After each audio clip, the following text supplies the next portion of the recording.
Hey there, I'm Felicia with Compass Land USA, your go-to resource for great deals on rural and vacant land. We have another land blog video to share with you today. We're going to look at the 5 ways to make money with land in Colorado.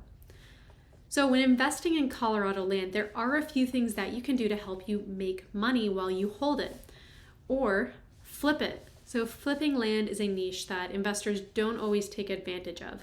Land can often be acquired at a low price and resold much higher when the right buyer is found. When you find a motivated seller, the deal can get even sweeter. Getting started with land can be much easier than investing in residential real estate. There are no maintenance costs.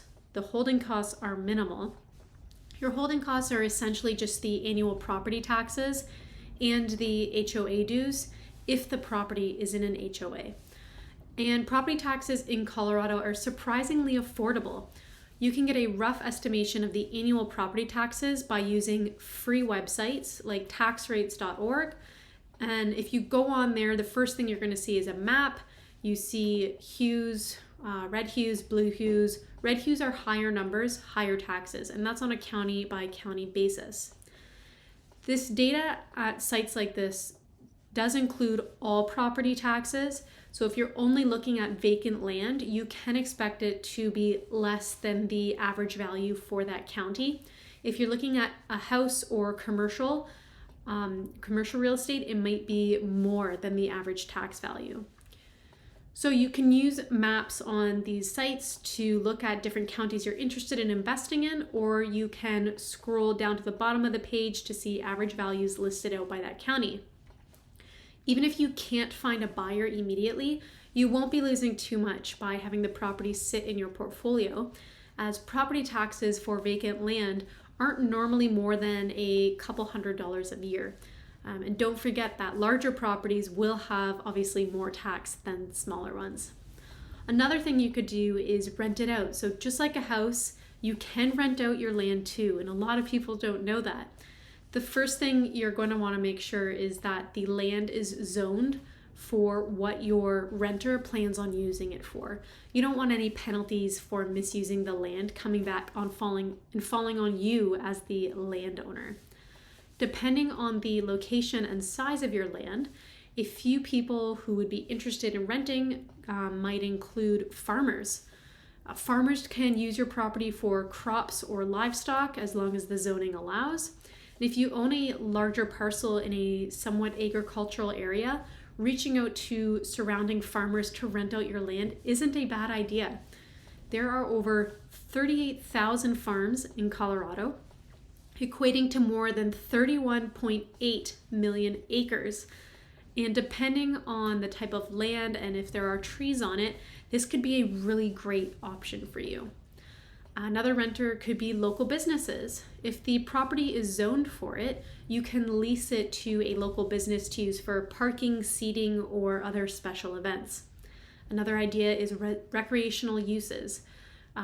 Sports leagues, BMX, archery ranges, shooting ranges, target ranges are just a few examples of recreational businesses that will seek out the use of land. Another one could be a driving range that just kind of popped into my head. And that might not be economical for them to purchase the land outright, but it is more economical perhaps for them to rent out your land, and that helps everyone, right? They get to grow their business and you get to get some value from your unused property. Of course, you need to make sure that the right permits and insurance coverage is put into place just to protect yourself and also to protect your renter. So another idea, special events, like to get more specific on that, we could look at a flea market, farmer's market, craft fair, outdoor weddings. Those are especially popular this post-pandemic period. And you just want to make sure that the proper permits, licenses are put in place and that you're working with reputable event organizers. Another option is to develop it. So as a landowner, you want to keep your eye on development costs. Don't be afraid to price things out and get some estimates. If you find a cost-effective way to develop the land yourself, you might be able to make a lot of money on the resale. Selling it directly, so if your goal is to sell the land for a great price, find out what local buyers, developers, builders, and investors are paying for that land. When you sell land directly as opposed to hiring an agent, you don't have to worry about paying any commissions or fees, right? Like you're selling it yourself. You're not paying someone else to do it for you. If that's your goal, then you're going to want to buy low, look for those actively buying, selling the land quickly for a profit. If the land isn't costing you that much, you can wait. It might make more sense to simply hold on to it and ride it out. Maybe the land's in a more rural or less desirable area. Communities are changing all the time, right? Like especially post-pandemic, we know places that weren't popular 5 years ago are now extremely popular or seeing growth and development. Land that was, at that time worth a few $1,000s can quickly become land that's worth tens of thousands of dollars. So it's important for you to kind of keep your finger on the pulse on the market so you can sell when the time is right. We can help you with your land search in Colorado. You can get in touch with us on our website, compasslandusa.com, or give us a call, 313-349-0434.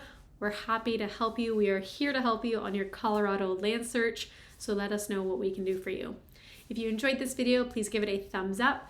Don't forget to subscribe. That way you get all of these land blog videos as well as all of our custom property tour videos. Thank you so much for watching, and I'll talk to you soon.